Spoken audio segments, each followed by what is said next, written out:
Hello everyone. आज हम start करने वाले हैं class 11 geography second book that is India physical environment, उसका फर्स्ट चैप्टर जिसका नाम है इंडिया लोकेशन। इंडिया लोकेशन में हम सबसे पहले इम्पोर्टेंट जो बात है वो करेंगे कि इंडिया वर्ल्ड के कंटेक्स्ट में एक्चुअली में कहाँ पर है। अगर हम ग्लोब की बात करते हैं तो ग्लोब में हमारी लोकेशन क्या है। हम किसी को भी रेफरेंस देते हैं, अपने घर का एड्रेस बताते हैं तो हम कुछ नंबर्स देते हैं और हम साथ में ही कुछ लैंडमार्क्स भी बताते हैं। तो चलिए सबसे पहले बात करते हैं नंबर्स की। अगर हम इक्वेटर की बात करें, इक्वेटर से ऊपर का सारा area is called as northern hemisphere और इक्वेटर से नीचे का सारा region is called as southern hemisphere. तो अगर यहाँ पर हम बात करें तो दो इम्पॉर्टेंट लैटिट्यूड्स हमारी लोकेशन को डिफाइन करते हैं। यहाँ पर हम इसमें मार्क करके देख लेते हैं कि कौन से दो इम्पॉर्टेंट लैटिट्यूड्स हैं, जिसमें हमारा जो सदर्न मोस्ट लैटिट्यूड है दैट इज 8 डिग्री 4 मिनट्स और हमारा जो नॉर्दर्न मोस्ट लैटिट्यूड है दैट इज 37 डिग्री 6 मिनट्स। अभी हम इसको आगे भी डिटेल में बात करेंगे। इसी तरह से अगर हम प्राइम मेरिडियन के रेफरेंस में देखें तो हम पूरी तरह से ईस्टर्न हेमिस्फेयर में आते हैं। ये ईस्ट हेमिस्फेयर है, ईस्टर्न हेमिस्फेयर, ये western hemisphere with reference to prime meridian. Okay, तो यहाँ पर अब कौन से दो लॉन्गिट्यूड्स हमें डिफाइन करते हैं, तो यहाँ पर हम दो लॉन्गिट्यूड्स भी ड्रॉ कर लेते हैं। हमारा western most longitude is 68 degree 7 minutes east and हमारा जो ईस्टर्न मोस्ट लॉन्गिट्यूड है that is 97 degree 25 minutes east. तो ये जो इसके बीच का रीजन हमें मिला ये पूरा is our India. So we can say that India lies entirely in north eastern hemisphere. Okay, तो यहाँ तक आपको अगर समझ में आया तो चलिए आगे की जर्नी हम स्टार्ट करते हैं विद मैप ऑफ इंडिया। यहाँ पर हम पहले मैप ऑफ इंडिया को देखेंगे और मैप ऑफ इंडिया को देख करके हम साथ में समझने की कोशिश करेंगे कि एक्चुअली ये लैटिट्यूड और लॉन्गिट्यूड क्या है। यहाँ पर अगर आप नंबर्स देखेंगे तो आपको कुछ नंबर्स दिखाई दे रहे हैं। सो जहां जहां पर हमें एन दिखाई दे रहा है these are our latitudes number, जिसमें हमें ई दिखाई दिया है that is our longitude number. तो हमारा जो सबसे पहला लॉन्गिट्यूड जो जम्मू कश्मीर के ऊपर, अब जिसको हम लद्दाख बोलते हैं, अब जम्मू कश्मीर नहीं है ये रीजन, सो लद्दाख के बिल्कुल एज को टच करता हुआ निकलता है, that is our northernmost latitude and the number is 37 degree 6 minutes north. Okay, 37 degree 6 minutes north. इसी तरह से हमारा जो सबसे नीचे अगर यहाँ पर आप देखेंगे तो southern most point is Kanyakumari और कन्याकुमारी को टच करता हुआ जो हमारा लैटिट्यूड निकल के जा रहा है उसका नंबर है 8 degree 4 minutes north is our southern most latitude. अब कुछ बच्चे बोलते हैं कि मैम आप सदर्न मोस्ट बोल रहे हो और फिर भी नॉर्थ बोल रहे हो। नॉर्थ हम इसलिए बोल रहे हैं क्योंकि हमारा हेमिस्फीयर नॉर्थ है, ये इंडिया का साउथ है। मगर अगर आप ग्लोब के कंटेक्स्ट में बात करेंगे तो अभी हम कौन से हेमिस्फीयर में है, हम नॉर्थ हेमिस्फीयर में है, इसीलिए हम यहाँ पे साउथ वर्ड नहीं यूज करेंगे even for our southern most point. तो हमारी लोकेशन लगभग यहाँ पर है, तो हम अभी भी नॉर्दर्न हेमिस्फीयर में ही है। ओके, सो ये जो कन्याकुमारी को टच करता हुआ हमारा लैटिट्यूड जा रहा है ये 8 डिग्री 4 मिनट हमारे मेन लैंड को क्रॉस करता है and it is called as southern most latitude of India. और यहाँ हमारा जो नॉर्दर्न मोस्ट है that is 37 degree 6 minutes north. इसी तरह से अगर हम लैटिट्यूड्स लॉन्गिट्यूड्स की बात करते हैं तो जो गुजरात के एकदम एज को टच करता हुआ निकल रहा है this longitude is our western most longitude, क्योंकि हम वेस्ट की साइड पर है इंडिया के अभी। ओके, कुछ बच्चों को डायरेक्शंस में कंफ्यूजन होती है, उनके लिए एक ट्रिक, एक प्लस बनाइए, वहां पे W और E लिख दीजिए, V। ओके, जब आप V लिखेंगे जिस तरफ आपको W दिखाई दे रहा है that is your west direction, जिस तरफ आपको E दिखाई दे रहा है that is your east direction and this is north and this is south. Okay, तो हमारा western most longitude is 68 degree 7 minutes east. थोड़ा सा इसमें मुझे ड्रॉ करना नहीं आता है ठीक से, तो please manage. Okay, 68 degree 7 minutes east. इसी तरह से जो अरुणाचल प्रदेश को टच करता हुआ हमारा लॉन्गिट्यूड निकल के जा रहा है that is 97 degree 25 minutes 25 minutes east is our easternmost longitude. Okay, this is degree 97 degree 25 minutes east. तो ये हमारा जो है ये हमारा एड्रेस है एक तरह से ग्लोब के ऊपर, कि अगर आपको इंडिया को ढूंढना है ग्लोब के ग्रिड पर तो हम कहाँ पे मिलेंगे, हम मिलेंगे 8 डिग्री 4 मिनट नॉर्थ से लेके 37 डिग्री 6 मिनट्स नॉर्थ तक, और 68 डिग्री 7 मिनट्स ईस्ट से लेके 97 डिग्री 25 मिनट्स ईस्ट तक। और इसी के बीच में ये पूरा लैंड मास जो है ये हमारा कंट्री है, दैट इज इंडिया। ओके, अब ये हमारी लोकेशन हो गई। अब चलिए फटाफट से देखते हैं कि हमारी लोकेशन में क्या क्या चीजें इंपॉर्टेंट है जो हमें याद रखनी है। पहले तो देखिए ये सारी लैंड बाउंड्री, इंडिया की लैंड बाउंड्री बहुत बड़ी है। 15,200 किलोमीटर लगभग हमारी लैंड बाउंड्री है, जो हम डिफरेंट कंट्रीज के साथ में शेयर करते हैं। तो इन कंट्रीज का नाम हम वेस्ट टू ईस्ट एक बार ही देखते हैं। सबसे पहले हमारा land neighbour is Pakistan on this side, यहाँ पर अफगानिस्तान आ जाता है। Here we have China, then we have Nepal, here we have Bhutan, Bangladesh and Myanmar. Okay, ये हमारे नेबरिंग कंट्रीज हैं, हमारे लैंड नेबर्स हैं जिनके साथ हमारी लैंड बाउंड्री शेयर होती है। और we have a longest land boundary with Bangladesh, Bangladesh के साथ हमारी सबसे बड़ी लैंड बाउंड्री हम शेयर करते हैं। इसी के साथ हमारे पास में हमारे वाटर नेबर्स भी हैं। हमारा पहला आइलैंड कंट्री जो नेबर है दैट इज श्रीलंका, और थोड़ा और नीचे यहाँ पर जाएंगे तो वी हैव मालदीव्स। सो श्रीलंका और मालदीव्स दोनों ही हमारे ओशन नेबर हैं या हमारे आइलैंड नेबर्स हैं। ओके, तो ये हमारा पूरा नेबरिंग कंट्रीज के साथ में हमारा रिलेशनशिप है। यहाँ पे कई बार क्वेश्चन आपके मैप के आ जाते हैं कि वो स्टेट बताइए जो नेपाल, चाइना और भूटान के साथ में बाउंड्रीज शेयर करती हैं। तो ऐसी एक ही स्टेट हमारे पास में दैट इज सिक्किम, जो इन तीनों के साथ में अपनी बाउंड्री शेयर करती है। इसी तरह से वेस्ट बंगाल की अगर हम बात करें तो वेस्ट बंगाल भी तीन के साथ शेयर करता है। देखिए वेस्ट बंगाल ना यहाँ से यहाँ तक, this is your West Bengal पूरा सिक्किम के नीचे तक। तो ये नेपाल से भी टच हो रहा है, ये भूटान से भी टच हो रहा है, और ये बांग्लादेश से भी टच हो रहा है। तो तीन के साथ में ये अपनी लैंड बाउंड्री शेयर करता है। इसी तरह हमारे पास में कुछ ऐसे स्टेट्स हैं जो ना तो कोस्ट पर हैं और ना ही किसी भी इंटरनेशनल बॉर्डर के साथ लगे हुए हैं। Like we have Madhya Pradesh in centre, then we have Chhattisgarh, Jharkhand, Telangana and Haryana. ये ना ही कोई इंटरनेशनल बॉर्डर है इनकी बाउंड्री पर, और ना ही यहाँ पर कोई कोस्ट लाइन है। अगर हम बात करते हैं कोस्ट लाइन की, तो we have a long coast line, have been gifted with a very long coast line. बिना आइलैंड्स को इंक्लूड करें हमारा कोस्ट लाइन इज लगभग 6100 किलोमीटर, और अगर आप कोस्ट लाइन को इंक्लूड कर लेंगे, आइलैंड की कोस्ट लाइन को भी इंक्लूड कर लेंगे, तो ये नंबर बढ़ के हो जाता है 7500 kilometre. Okay, 6100 without islands and 7500 with islands. So quick revision, हमारी लैंड बाउंड्री है 15,200 किलोमीटर, और यहाँ पर हमारी जो वाटर बाउंड्री है including island is 7500, excluding island is 6100 approximately. Exact numbers अगर नहीं भी याद रहते हैं तो आप अप्रोक्स डाल करके लिख सकते हो। ओके, अब यहाँ पर आप देखोगे तो एक बहुत इंपॉर्टेंट चीज आपको दिखाई देगी, that is tropic of cancer. Okay, tropic of cancer. उससे पहले थोड़ा सा मैं आपको क्लियर कर लेते हैं, बहुत सारी इसके ऊपर इंफॉर्मेशन हो गई है ना, तो हॉच पॉच में हमें समझ में नहीं आएगा, तो इसको जल्दी जल्दी जल्दी से हम क्लियर कर लेते हैं और फिर आगे बढ़ते हैं। यहाँ तक तो आई थिंक क्लियर होगी सारी बातें। चलिए ठीक है, अब ये हमारा देखिए एक ये लाइन आपको यहाँ से जाती हुई दिख रही है, this is very important latitude and it is called as tropic of cancer. अब ट्रॉपिक ऑफ कैंसर एक्चुअली में क्या है, इसके लिए आपको फिजिकल ज्योग्राफी के कंसेप्ट पे वापस जाना पड़ेगा, जहाँ पे हमने क्या पढ़े हुए हैं, हीट जोन्स को हमने पढ़ा है। एक रिवीजन उनके लिए जो शायद भूल चुके हैं। हमारे इंपॉर्टेंट कुछ लैटिट्यूड्स हैं जो हमें हमेशा याद रखने as a geographer. Okay, this is 0 degree जिसको हम इक्वेटर कहते हैं, और फिर है 23.5 डिग्री नॉर्थ।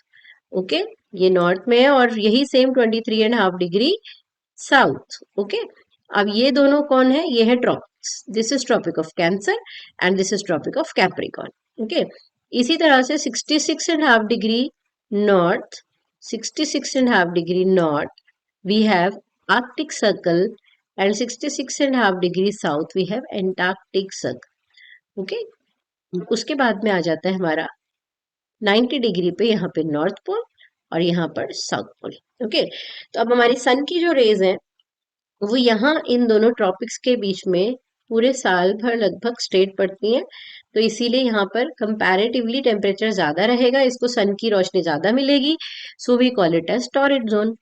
उसी तरह से ये वाला जो रीजन है यहाँ पर थोड़ी ठंड ज्यादा होनी शुरू हो जाती है क्योंकि सन की तिरछी हो जाएंगी किरणें, तो इसको हम बोलते हैं टेम्परेट जोन। और इससे ऊपर हमारा वो जोन आ जाता है जहाँ पे बहुत ज्यादा ठंड रहती है, सन की रेज बिल्कुल यहाँ से तिरछी होके निकलती है, तो इसीलिए यहाँ पर लगभग फ्रोजन एटमॉस्फेयर है और इसको हम कहते हैं फ्रिजिड जोन। ओके, तो अब हमारा ये जो ट्रॉपिक ऑफ कैंसर है ना, ये देखो ये वाला लाइन, ये हमारे कंट्री के बीच से निकल रहा है। सो इसीलिए हमें यहाँ पे बहुत एडवांटेज मिल रहा है। हमारा southern part is in torrid zone और हमारा northern part is in temperate zone. Okay, southern part हमारा जो है कंट्री का वो टॉरिड जोन में है और ये नॉर्दर्न पार्ट हमारा टेम्परेट जोन में है। अब इसका फायदा क्या है? इसका फायदा ये है कि हमारे पास में ट्रॉपिकल एरिया के भी वेजिटेशन है और टेम्परेट एरिया के भी हम वेजिटेशन उगा सकते हैं। इसीलिए आप जहाँ एक यहाँ पर आप गेहूं उगा रहे हो नॉर्दर्न प्लेन्स में, वहीं पर आप केरला की साइड पे रबर भी उगा रहे हो जो कि एक ट्रॉपिकल क्रॉप है। ओके, तो हमारे पास बहुत वाइड वैरायटी है नेचुरल फ्लोरा एंड फौना की भी, और साथ में इसी वजह से हम वाइड वैरायटी ऑफ क्रॉप्स भी उगा सकते हैं। तो ये हमें बहुत डाइवर्सिटी देता है और इसीलिए ये बहुत इंपॉर्टेंट है। और ये क्वेश्चन आ सकता है आपसे कि what is the relevance okay of tropic of cancer passing through the middle of our country. तो वो हमें दो क्लाइमेटिक जोन्स में या हीट जोन्स में डिवाइड कर रहा है। Southern is torrid and northern is temperate. Temperate को कई बार हम सब ट्रॉपिकल भी बोल देते हैं। ओके, अच्छा अब यहाँ पर एक और क्वेश्चन आता है कि ट्रॉपिक ऑफ कैंसर किन किन स्टेट्स को क्रॉस करती हुई निकलती है। तो आप या तो वेस्ट टू ईस्ट याद करो या ईस्ट टू वेस्ट याद करो। यहाँ पर मैं वेस्ट टू ईस्ट आपको बता रही हूँ। सबसे पहले गुजरात है, देन ये थोड़ा सा हिस्सा आप देखेंगे राजस्थान का है, then we have Madhya Pradesh, then Chhattisgarh, उसके बाद झारखंड, फिर वेस्ट बंगाल, और वेस्ट बंगाल के बाद में यहाँ पर आता है त्रिपुरा एंड मिजोरम। ओके, तो यहाँ पर अगर हम इसको अल्फाबेट वाइज लिखेंगे तो गुजरात, राजस्थान, उसके बाद में मध्य प्रदेश, मध्य प्रदेश के बाद में छत्तीसगढ़, छत्तीसगढ़ के बाद में झारखंड, झारखंड के बाद में वेस्ट बंगाल, वेस्ट बंगाल के बाद में त्रिपुरा, और त्रिपुरा के बाद में मिजोरम। तो आप इन अल्फाबेट से कुछ भी आप वर्ड दिमाग में बनाकर बिठा सकते हैं या आप अदर वे आउट भी कर सकते हैं। तो GRMC JWBTM। ओके, तो आप इसको याद करेंगे तो आपको सीक्वेंस से याद रहेगा कि कहाँ कहाँ से होकर के ट्रॉपिक ऑफ कैंसर जाती है। तो यहाँ तक अगर समझ में आया तो इसको देखो एक बारी। इस पूरे पेज पर हम लोगों ने जो जो बातें डिस्कस कर ली हैं, हमने कन्याकुमारी की बात कर ली कि हमारा सदर्न मोस्ट पॉइंट है, हमने ईस्ट और वेस्ट एक्सटेंट की बात कर ली। ओके, एक ये कंसेप्ट बहुत इंपॉर्टेंट है जिसको मैं भी बताने वाली हूँ। ओके, यहाँ पर ना एक वर्ड मैंने आपको अगर ध्यान हो मैंने यूज किया था, मेनलैंड। मेनलैंड का मतलब है कि हम उसमें आइलैंड्स को इंक्लूड नहीं कर रहे हैं। जब आप आइलैंड्स को इंक्लूड कर लोगे तो फिर वो मेनलैंड नहीं होता, वो इंडियन यूनियन हो जाता है। तो हमारा जो सदर्न मोस्ट पॉइंट है इंडियन मेनलैंड का वो तो कन्याकुमारी है।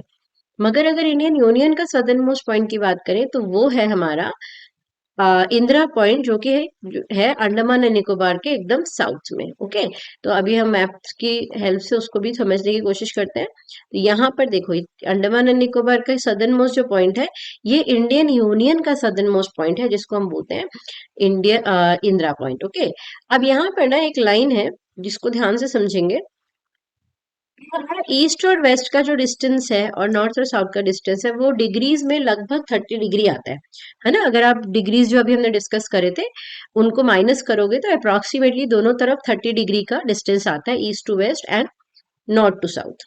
मगर किलोमीटर्स में जब हम चेंज करते हैं तो हम देखते हैं कि ईस्ट टू वेस्ट में हमारा 2933 किलोमीटर रह जाता है, जबकि हमारा नॉर्थ टू साउथ में 3214 किलोमीटर है। तो ये क्यों हो रहा है, इसके लिए आपको प्रैक्टिकल का थर्ड चैप्टर ध्यान में लाना पड़ेगा, that is latitude and longitude. Latitude and longitude की कैरेक्टरिस्टिक्स हमें यहाँ पर ये हेल्प करेगी समझने में। All the latitudes are parallel lines, ठीक है, तो उनके बीच का डिस्टेंस हमेशा बराबर रहेगा। तो जब भी आप नॉर्थ से साउथ का डिस्टेंस लैंड का कैलकुलेट कर रहे हो तो आप बेसिकली लैटिट्यूड्स के बीच का डिस्टेंस कैलकुलेट कर रहे हो, जो कि 0 से 1, 1 से 2, 2 से 3, 3 से 4 सब में बराबर रहने वाला है, which is 111 kilometre. Okay, in to between two parallels. मगर अगर आप बात करते हो लॉन्गिट्यूड्स की, तो लॉन्गिट्यूड्स कैसे होते हैं? लॉन्गिट्यूड्स जैसे आपके खरबूजे के ऊपर आप देखते हैं ऐसे लाइंस होते हैं ना, ऊपर जाकर मिल जाते हैं। तो दो लॉन्गिट्यूड्स के बीच का जो डिस्टेंस होता है वो जैसे जैसे आप, ये मेरी ड्राइंग बहुत खराब आ रही है इसमें, प्लीज इसको मत रेफर करना, असली ग्लोब को देखना, कि जैसे जैसे आप पोल्स की तरफ जाते हो तो दो लॉन्गिट्यूड्स के बीच का डिस्टेंस कम होने लगता है, इसीलिए उनके बीच का लैंड एरिया रिड्यूस हो जाता है। तो जब हम east to west distance calculate करते हैं, हम लॉन्गिट्यूड्स के बिहाफ पे या बेसिस पे कैलकुलेट करते हैं, और क्योंकि दो लॉन्गिट्यूड्स का distance with increasing number decrease हो रहा है, तो हमारा east to west distance kilometres में नॉर्थ से साउथ के डिस्टेंस से कम आता है। Okay, so it has to do with the characteristic of your what you say latitudes and longitudes. Okay, अब यहाँ पर एक और चीज आ रही है इस बॉक्स में, बट उस पर जाने से पहले हम बात करते हैं। अगर आपको याद हो, लैटिट्यूड लॉन्गिट्यूड के चैप्टर में आप छोटी क्लासेस में भी करके आए हो कि जब अर्थ रोटेट करती है तो सन की लाइट एक लॉन्गिट्यूड पर केवल 4 मिनट तक ठहरती है। Okay, 4 minutes. तो इस कैलकुलेशन के हिसाब से जब हमने 15 लॉन्गिट्यूड्स को क्रॉस कर लिया, ओके, 15 लॉन्गिट्यूड्स को क्रॉस कर लिया, तो हमने basically 60 minutes in time cross कर लिए। दोबारा से समझेंगे, एक लॉन्गिट्यूड पर सनरेज कितनी देर के लिए रुक रही है? 4 मिनट्स। तो अब 4 × 15 करोगे तो कितना आ जाएगा? 60 मिनट्स। ओके, सो 60 मिनट्स मतलब 1 घंटा। तो 15 डिग्री पे आपका 1 घंटा पूरा हो जाएगा टाइम के सेंस में। अब अगर अरुणाचल प्रदेश से लेके गुजरात तक की बात करें तो ये 30 डिग्री का डिफरेंस है। तो मुझे पता है तुमने कैलकुलेट कर लिया, फटाफट से बता देती हूँ कि यहाँ से यहाँ तक का आपका जो टाइम डिफरेंस है, क्योंकि ये 15 + 15 है ना, तो 2 घंटे का टाइम डिफरेंस है। सो मतलब अगर घड़ियां ना हो हमारे हाथ में, तो जितने बजे यहाँ पर सन दिखेगा उसके 2 घंटे बाद हमें गुजरात में सनराइज दिखेगा। ठीक है ना? तो अब भाई इनको सबको आजादी दे देते हैं कि तुम अपना अपना टाइम चला लो। ओके, तो इनके 6 जो बज गए, वो जब तक यहाँ पर तो सूरज दिखा भी नहीं है और यहाँ पर 6 बज चुके हैं, सूरज निकल गया है। यहाँ पर एक्चुअली में अभी 4 बज रहे हैं सुबह के। ठीक है, अब एक ट्रेन जो यहाँ से चलेगी सुबह 6 बजे के हिसाब से, वो बीच के स्टेशंस को अब कौन से टाइम पर क्रॉस करेगी, ये पता लगाना बड़ा मुश्किल हो जाएगा एक ही कंट्री में। ये वाला टाइम माने कि ये वाला टाइम माने, या बीच में कुछ और ही नया टाइम माने। तो ये कंफ्यूजन बहुत बड़ी है, और इस कंफ्यूजन के कारण बहुत सारे हादसे हो सकते थे, हमें बहुत सारे तरह से चीजों को मैनेज करना पड़ता। तो हमने एक उसके लिए आसान तरीका निकाला कि हम भाई पूरे कंट्री का टाइम एक कर देते हैं। और पूरे कंट्री का टाइम एक हम कैसे करेंगे? उसकी दो कंडीशन है। पहली कंडीशन कि हम ऐसा टाइम चुनेंगे जो पूरे कंट्री को सूट करे। मतलब ऐसा लॉन्गिट्यूड ढूंढना पड़ेगा जो लगभग पूरे कंट्री के मिडल से निकलता हो। ठीक है, तो भाई पूरे सेंटर में अगर हम देखें तो यहाँ से कहीं से उत्तर प्रदेश से निकलने वाला लॉन्गिट्यूड हम ले सकते हैं। ठीक है, फिर अब हमने ले लिया 82.5 डिग्री या 82 डिग्री 30 मिनट्स ईस्ट लॉन्गिट्यूड को, कि इसका टाइम पूरे कंट्री में माना जाएगा। और ये निकल के जा रहा था कहाँ से? ये निकल के गया है इलाहाबाद डिस्ट्रिक्ट में, मिर्जापुर एक जगह है, वहां से ये क्रॉस करता है 82 डिग्री 30 मिनट्स ईस्ट। और इस लॉन्गिट्यूड को हमने बोल दिया भाई इस पे जो टाइम होगा वो होगा इंडियन स्टैंडर्ड टाइम। ओके, पूरे कंट्री में यही माना जाएगा। तो ना हम तुम्हारा टाइम मान रहे हैं ना हम तुम्हारा टाइम मान रहे हैं, हम तो भाई ये सेंट्रल टाइम मानेंगे, और सबकी घड़ियां पूरे कंट्री में यही टाइम दिखाएंगी। अब आपके मन में ये कभी क्वेश्चन नहीं आता कि 82.5 क्यों लिया हमने? मतलब इतना अजीब सा नंबर क्यों ही लिया होगा, है ना? सीधा 80 ले लेते, कितना अच्छा हो जाता। फिर ये 82.5 क्यों लिया गया? क्योंकि सीधा सा आंसर है बच्चों, जब हमने बात करी कि 15 पर 1 घंटा पूरा होता है, तो आधा घंटा का डिफरेंस के लिए हमारे पास कितना हो जाएगा? 7.5। ओके, मतलब 7 मिनट्स 30 सेकेंड्स। ओके, तो 7.5 का अगर हमें नंबर लेना है, तो उसका डिफरेंस ग्रीनविच मेरिडियन से या तो आधा घंटा में आएगा या फिर 1 घंटा में आएगा। ओके, 15 का आधा कर लिया तो आधा घंटा हो गया ना, ये आधा घंटा यहाँ और आधा घंटा यहाँ। ओके, तो 7.5 का डिफरेंस अगर हमें लेना है, तो फिर ये डिसाइड किया गया। हाँ, एक मीटिंग थी जो टाइम को लेकर हुई थी, जिसमें प्राइम मेरिडियन के ऊपर, टाइम जोन्स के ऊपर बातें करी थी। बहुत पुराने समय में, उस समय इंग्लैंड सबसे पावरफुल कंट्री हुआ करता था। तो इसीलिए जो इंग्लैंड से लॉन्गिट्यूड निकला उसको हमने माना 0 degree, that is prime meridian. उसके ऊपर जो टाइम होता है वो पूरे वर्ल्ड में ग्रीनविच मेरिडियन टाइम के नाम से जाना जाता है, और इंटरनेशनल अफेयर्स में फ्लाइट्स वगैरह में हम जीएमटी के टाइम को ही यूज करते हैं, है ना। मगर अपनी कंट्री के लिए जो लोकल टाइम या इंडियन स्टैंडर्ड टाइम हमने रखा वो हमने लिया 82.5 डिग्री। 82.5 डिग्री और जीएमटी जो इधर दूर पे आ जाता है इंग्लैंड की तरफ पर 0 डिग्री, इनके बीच में जो टाइम डिफरेंस आता है that is 5.5 hour. Okay, 5.5 hour. अब ये 5.5 आवर हम प्राइम मेरिडियन से ईस्ट में होने की वजह से आगे हैं। मतलब अगर प्राइम मेरिडियन में दोपहर के 12 बजे हैं तो हम उससे 5.5 घंटे आगे हैं, तो हमारे शाम के 5:30 हो रहे होंगे। ओके, क्योंकि हम उनसे 5.5 घंटे आगे हैं, इंग्लैंड से हम 5.5 घंटे आगे चल रहे हैं। तो ये हमारे ऊपर एक इंटरनेशनल ऑब्लिगेशन था कि हमें मल्टीपल ऑफ 7.5 का ही स्टैंडर्ड मेरिडियन चुनना है, इसीलिए हमने 82.5 डिग्री को चुना। तो ये पैराग्राफ हमें यही बता रहा है कि इंटरनेशनल स्टैंडर्ड्स के हिसाब से मल्टीपल ऑफ 7.5 होना चाहिए, प्लस हमारे सेंट्रल लोकेशन पर भी होना चाहिए। ओके, तो समझ में आया कि ये टाइम क्या होता है। इसमें क्वेश्चन अक्सर पूछा जाता है एग्जाम्स में कि why we have selected standard meridian, या why we have selected only 82.5 degree as standard meridian. तो उसका पहले का आंसर ये है कि यहाँ पे 2 घंटे का टाइम डिफरेंस है which can create lots of confusion. तो इसीलिए हमको एक स्टैंडर्ड मेरिडियन चुनना था, और 82.5 डिग्री को चुनने के दो कारण है, it has a central location, और दूसरा उसमें क्या हो रहा है, वो इंटरनेशनल स्टैंडर्ड्स को मीट कर रहा है। It is multiple of 7.5। Okay, done है, समझ में आया। ओके, इसके बाद में ना एक क्वेश्चन जो एक्चुअली 9th क्लास में आता है, बट आप लोग यहाँ तक आते आते भूल जाते हो, तो वो आपको थोड़ा सा याद दिला देती हूँ। Very interesting question. कई बार पूछा जाता है कि तमिलनाडु में या कन्याकुमारी में डे और नाइट का डिफरेंस हमें ज्यादा दिखाई देता है, कम दिखाई देता है, सॉरी, और यहाँ तक आते हैं जम्मू कश्मीर तक तो टाइम डिफरेंस ज्यादा हो जाता है, मतलब दिन सीजन के हिसाब से दिन छोटे और बड़े होने लगते हैं। ओके, उसका सीधा सा आंसर ये है कि जो भी प्लेस जितनी ज्यादा पास होगी इक्वेटर के, वहां पे आपको डे और नाइट का डिफरेंस कम फील होगा, और जितना जितना आप दूर जाते जाओगे क्योंकि सन की रे स्लैंटिंग होती जाएगी, तो इसीलिए हमारा टाइम डिफरेंस सीजन के अकॉर्डिंगली चेंज होगा।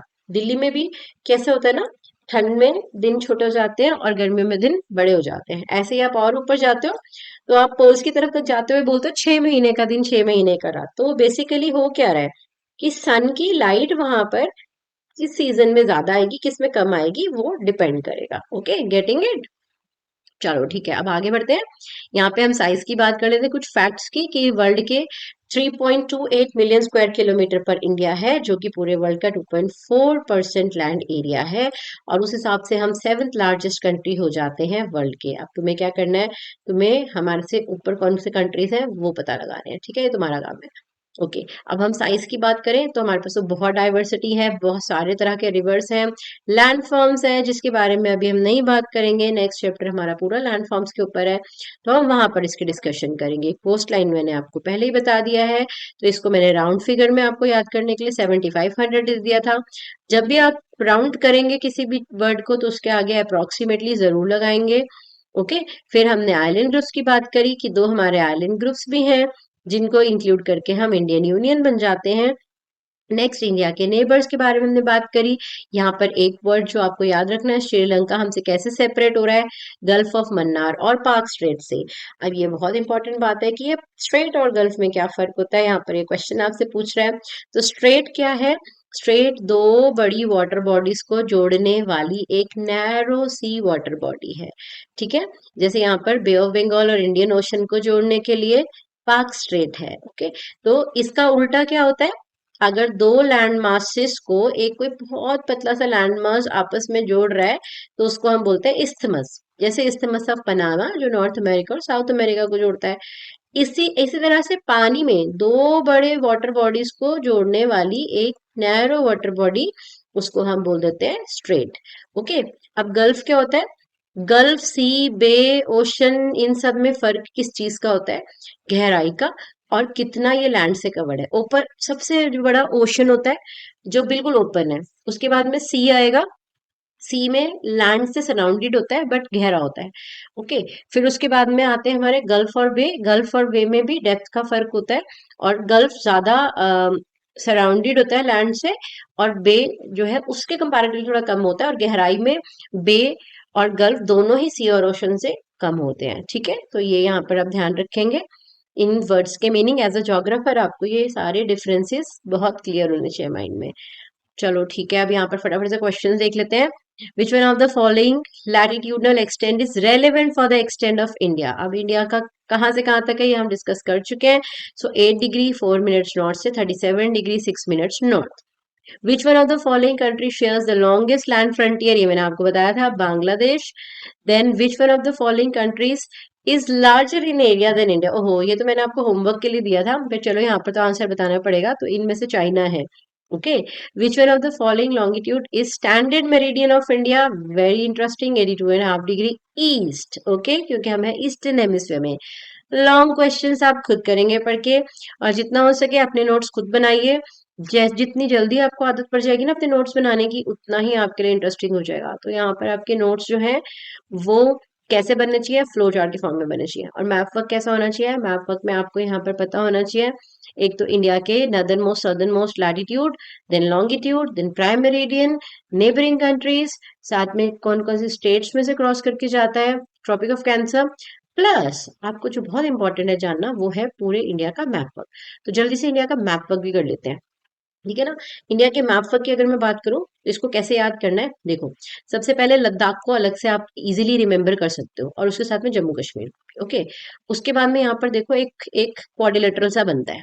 इस क्वाड्रिलेटरल में यहाँ हिमाचल प्रदेश है, ये उत्तराखंड है, इधर पंजाब है, और इधर हरियाणा है। ठीक है, HUHP।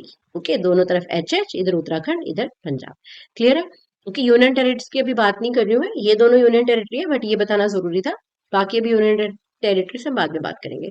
अब यहाँ पर देखो एक स्ट्रेट लाइन खींचो, इस स्ट्रेट लाइन में तुम्हारी 3 बड़े स्टेट्स कवर हो जाते हैं, राजस्थान, उत्तर प्रदेश, बिहार। ओके, राजस्थान, उत्तर प्रदेश, बिहार। अब उसके बाद में यहाँ पर देखो एक और लाइन खींचेंगे, इसमें कौन कौन कवर हो रहे हैं, गुजरात, मध्य प्रदेश, छत्तीसगढ़, झारखंड एंड वेस्ट बंगाल। ओके, फिर एक और यहाँ पर लाइन खींचते हैं, इसमें कौन कौन आ जाता है, इसमें आपको आगे महाराष्ट्र, छत्तीसगढ़, उड़ीसा। ओके, अब इसके बाद में यहाँ पर आपको बीच में एक सेंटर में स्टेट दिखेगा अलग से, तेलंगाना। उसके बाद में अगेन यहाँ पर फिर से आप एक स्क्वायर बनाएंगे, तो ये कर्नाटका, आंध्र प्रदेश, तमिलनाडु, केरला। ये बीच में एक जो छूट गया ये तेलंगाना, और यहाँ पर हमारा छोटा सा गोवा। ओके, सारे स्टेट्स आ गए सिर्फ कुछ लाइनें बनाने के ऊपर। अब आते हैं 7 सिस्टर्स पे। अब ये बेचारा जो 3 3 स्टेट्स के बीच में है ये हमारा सिक्किम, तो ये तो अलग से याद हो ही जाता है। यहाँ पर आती है कंफ्यूजन। अब यहाँ पर देखो जो सबसे पहले जहां पर सूरज की किरणें पड़ रही है वो है अरुणाचल प्रदेश। ओके, सबसे ऊपर वाला अरुणाचल प्रदेश, क्योंकि सन की पहली किरणें यहीं आएगी। इसके बीच में देखो ये एक वाई जैसा बना है। ओके, एक वाई शेप सी बनी हुई है, this is your Assam. Okay, फिर बांग्लादेश के हाथ के ऊपर देखो ये एक बना हुआ है, ये मेघालय, और ये जो अंदर की तरफ मुड़ा हुआ है ये त्रिपुरा। तो इसको मैंने कैसे याद कर रखा है कि ये मेरा मेघालय तेरा त्रिपुरा, जो अंदर की तरफ बांग्लादेश में है वो टी से शुरू हो रहा है, तेरा त्रिपुरा, और ये मेघालय ऊपर है, मेरा मेघालय। ओके, अब कौन बच गए, अब ये 3 बच गए, नागालैंड, मणिपुर और मिजोरम। अब नाग के सिर पे क्या होती है, मणि होती है। मणि मिलती है तो बहुत मजे आते हैं। तो नागालैंड, मणिपुर, मिजोरम, नाग, मणि, मिजो। कोई प्रॉब्लम है, कोई प्रॉब्लम नहीं है। जल्दी से देखेंगे अब लद्दाख, उसके साथ में यहाँ पे जम्मू कश्मीर, फिर ये क्वाड्रिलेटरल, इसमें हिमाचल प्रदेश, पंजाब, हरियाणा और उत्तराखंड, फिर एक सीधी लाइन राजस्थान, उत्तर प्रदेश, बिहार, एक और सीधी लाइन गुजरात, मध्य प्रदेश, छत्तीसगढ़, झारखंड, वेस्ट बंगाल, एक और सीधी लाइन महाराष्ट्र, छत्तीसगढ़, उड़ीसा, बीच में तेलंगाना, साइड पे उड़ीसा। ओके, सॉरी साइड पे गोवा, और यहाँ पर फिर बीच में कौन आ गया, कर्नाटका, आंध्र प्रदेश, तमिलनाडु, केरला। ओके, और फिर यहाँ पर हमारे अब 7 सिस्टर्स में पहले इसको भाई को निकाल देते हैं अलग, सिक्किम। उसके बाद में अरुणाचल प्रदेश, वाई वाला असम, ये तेरा त्रिपुरा, मेरा मेघालय, नाग, मणि, मिजो। ओके, और फिर अब आते हैं हम अपने किस पे, यूनियन टेरिटरीज पे। यूनियन टेरिटरीज में एक तो हमारा दिल्ली हो गया जो कि नेशनल कैपिटल भी है, एक चंडीगढ़ यहाँ पर हो गया। इस समय लद्दाख और जम्मू कश्मीर भी यूनियन टेरिटरीज हैं। Okay, Daman and Diu, Dadar and Nagar Haveli, इन दोनों को अब एक ही कर दिया गया है, तो इनको हम इकट्ठे देखेंगे, ये दमन एंड दीव और ये दादर एंड नगर हवेली। फिर यहाँ पर पुदुचेरी, पुदुचेरी के 4 पार्ट्स है, येमन, पुदुचेरी, कारेकल और माहे। तो तीन पार्ट इधर आते हैं, एक यहाँ पर आता है। ओके, और साथ में हमारा लक्षद्वीप एंड अंडमान एंड निकोबार, ये हमारी यूनियन टेरिटरीज हो गई। So all these are very important units. और सच्ची में जब स्टूडेंट्स ना इंडिया के स्टेट्स को आइडेंटिफाई नहीं कर पाते हैं तो ज्योग्राफी के टीचर्स को तो बहुत ही ज्यादा बुरा लगता है। सो बीइंग एन इंडियन, आपको बहुत अच्छे से पता होना चाहिए वहाँ पे कौन से स्टेट्स हैं। इनफैक्ट आपको उनकी स्टेट्स की शेप तक भी याद होनी चाहिए। सो ये आपके लिए बहुत इंपॉर्टेंट है। मैप वर्क में जोग्राफर्स को कम से कम बहुत ज्यादा अच्छा होना होता है। तो आई होप ये वाला चैप्टर आपको बहुत अच्छे से क्लियर हो गया है। नेक्स्ट चैप्टर के लिए नेक्स्ट वीडियो में लेकर आऊंगी। Okay, bye bye, take care और अच्छे से पढ़ो, ठीक है।